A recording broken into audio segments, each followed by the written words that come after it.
जय हिंद फ्रेंड्स, कैसे हैं आप लोग। आई होप आप लोग अच्छे होंगे और मस्त होंगे।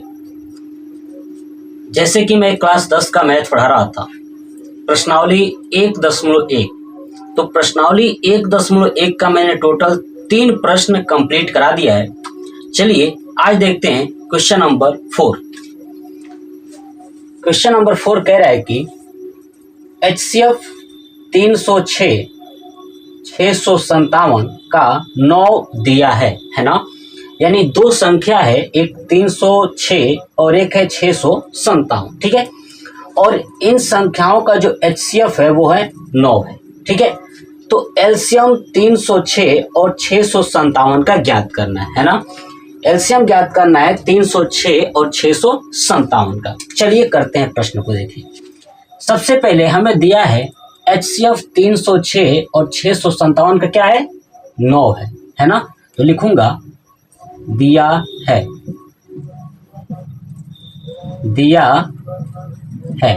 क्या दिया है, HCF 306 और 657 इक्वल टू 9। यानी ये दो संख्या है, एक 306 है और एक 657 है। इन दोनों का जो HCF है वो है 9, ठीक है। तो चलिए, तो एलसीएम बताना है तो हम जानते हैं, लिखूंगा हम जानते हैं कि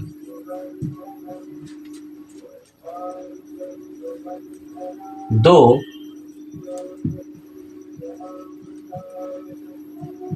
संख्याओं का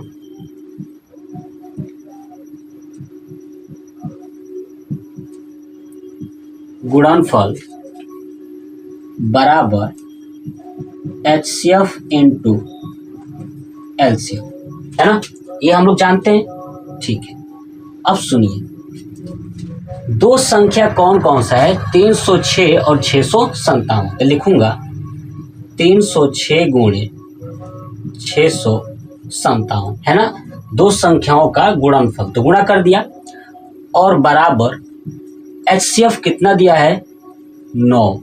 क्या दिया है, 9 गुणे एलसीएम हमसे पूछा था, ठीक है। चलिए अब इसको सॉल्व करते हैं। एलसीएम बराबर 306 गुणे 657 बटे 9, ठीक है। अब ये 9 से काटता हूं तो कितनी बार में कटेगा, अगर इसमें करता हूं तो 9 दूना 18, 9 तेरी 27, 3 बचा और 9 चौक 36 है ना। ये यानी एलसीएम इक्वल टू 34 गुणे 657, ठीक है। अब इसको गुणा कर देता हूं तो क्या होगा, 657 गुणे 34, 7 चौक 28, 2 पंचोक 20, 2 22, 2 6 चौक 24, 25 और 26, ठीक है। 17 का 21, ठीक है। और 5 दिया 15, 16 17, ठीक है। 1 6 18 और 1 19, ठीक है। 8 3 7 6 13, 9 10 11 और 1 12 और 1 और 1 2, यानी 22 338।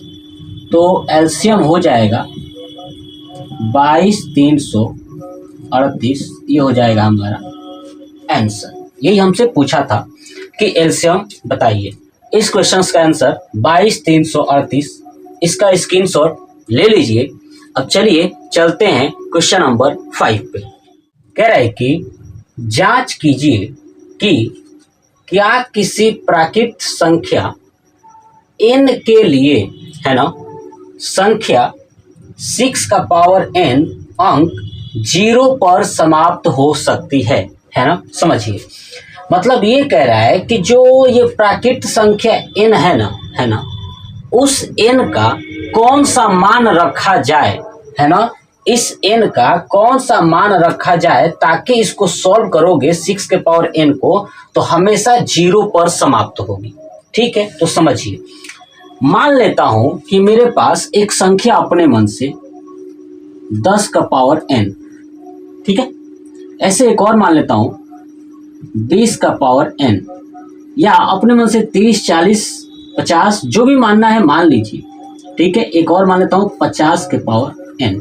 ठीक है, समझिए, अगर आप इस प्रश्न को समझ गए तो फिर इसको आसानी से कर लोगे। ठीक है, अब देखिए 10 के पावर n है, तो अगर मैं n का मान 1 रखूं तो क्या आएगा? सोचिए, n बराबर अगर 1 रखूंगा तो क्या आएगा? 10 आएगा। 10 के पावर 1 तो 10 ही होगा ना। ऐसे ही 20 के पावर 1 को क्या हो जाएगा? 20 हो जाएगा। 50 के पावर 1 को क्या हो जाएगा? 50 हो जाएगा। लेकिन अगर यही n का मान अगर मैं 2 रख दूं तो क्या होगा? 10 के पावर 2 यानी 100 हो जाएगा। बात समझ में आया? और 20 के पावर 2 हो जाएगा तो क्या हो जाएगा? 400 हो जाएगा, है ना। और ऐसे ही 50 के पावर 2 हो जाएगा तो क्या हो जाएगा? 2500 हो जाएगा। ये बात आपको समझ में आ रही है? इसका मतलब हमें ये समझ में आ रहा है कि अगर ये संख्या ऐसी संख्या हो जिसके लास्ट में 0 हो, ठीक है, और उसके पावर n है, तो n का कोई भी मान रखा जाएगा तो लास्ट में क्या आएगा? 0 आएगा। देखिए 0 0 0, इसमें भी 0 0 0। कब? चाहे n का मान 1 हो, चाहे 2 हो, चाहे 3 हो, चाहे 4 हो, कोई भी होगा तो 0 आएगा। कब? जब ये संख्याओं के लास्ट में 0 हो। लेकिन यहाँ पे जो संख्या है 6 का पावर n, इस 6 में 0 है ही नहीं। ठीक है, ये बात समझ में आ गई ना। तो अब देखिए आपको क्या देखने को मिलेगा कि जो ये संख्या है 10, ये है 20 और ये है 50। अगर आप इसको तोड़ोगे, 10 को तोड़ोगे तो क्या होगा? 5 गुणे 2, है ना। 20 को तोड़ोगे तो क्या होगा? 5 गुणे 2 गुणे 2। बात समझ में आई? ऐसे ही 50 को तोड़ोगे तो क्या होगा? 5 गुणे 5 गुणे 2। बात समझ में आया ना? ठीक है, तो ये समझिए। अब जो ये मैं संख्या तोड़ा हूं, आप एक चीज नोट कर पा रहे हैं कि जिस संख्या के लास्ट में 0 है वो संख्या 5 और 2 100% उसमें 5 और 2 होगा ही होगा, है ना। 5 गुणे 2 होगा ही होगा। ठीक है, यानी अगर आप दी गई संख्याओं का गुणनखंड निकालते हो, अभाज्य गुणनखंड, अगर वो 5 गुणे 2 के रूप में आ रही है तो उसका पावर अगर n होगा तो n का कोई भी मान रखोगे तो उसके लास्ट में क्या आएगा? 0 आएगा। लेकिन आप यहाँ क्वेश्चन में देखिए 6 है। क्या है? 6 का पावर n है। लेकिन बताइए 6 का अगर तोड़ेंगे तो 3 गुणे 2 आएगा। अगर इसमें 2 तो है लेकिन 5 नहीं है। अगर 5 गुणे 2 होता तो बताइए पावर कोई भी रखते तो 0 आता ना, लेकिन इसमें नहीं है। नहीं है तो इसका मतलब कि 6 के पावर n में n का कोई भी मान रख लीजिए, प्राकृतिक कोई भी रख लीजिए, तो 0 पे समाप्त नहीं होने वाली। इसी चीज को बताना है कि क्या समाप्त हो सकती है कि नहीं हो सकती है। तो आपको समझ में आ गया ना कि समाप्त तब होगी जब दी गई संख्याओं का जो गुणनखंड है वो क्या होगा? तो 2 गुणे 5 के रूप में होगा। ठीक है, यही बात है ना। चलिए, तो ये चीज अब लिखते हैं। कैसे लिखना है समझिए कि कोई भी संख्या शून्य पर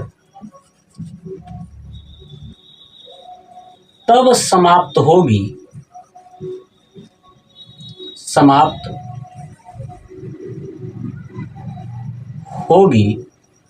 जब संख्या का गुणनखंड, है ना, 5 गुणे 2 के रूप में होगी, है ना। शून्य पर तभी समाप्त होगी जब जो गुणनखंड है वो 5 गुणे 2 के रूप में होगी। ठीक है, तो समझ में आ गया। चलिए, तो लिखेंगे तो दी गई संख्या 6 का अभाज्य गुणनखंड, क्या चीज? अभाज्य गुणनखंड क्या होगा? तो लिखेंगे, देखिए 6 का है ना, 6 का अभाज्य गुणनखंड क्या होगा?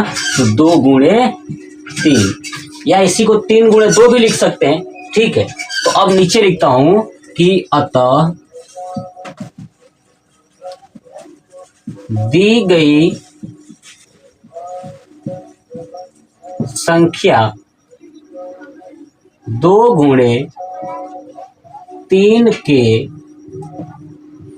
रूप में है। अतः n प्राकृत के लिए है ना, n प्राकृत के लिए कभी भी है ना, कभी भी 6 का पावर n अंक 0 पर समाप्त नहीं होगी, है ना, समाप्त नहीं होगी। ये बात समझ में आ गई। बस यही चीजें आपको लिखना है ताकि एग्जामिनर को पता चले कि हाँ ये आपने लिखा क्या है। मैंने आपको चीजें समझाया कि कैसे लिखना है, ठीक है। तो ये चीज समझ में आया, ये हो गया इसका पूर्ण रूप से आंसर हो गया। आप इसी चीज को कई तरह से अलग अलग तरीकों से लिख सकते हो, ठीक है। तो ये आपका मैंने 4 और 5 क्वेश्चंस कंप्लीट करा दिया, ठीक है। चलिए, तो ये वीडियो कैसा लगा कमेंट बॉक्स में कमेंट करके जरूर बताइएगा। जय हिंद।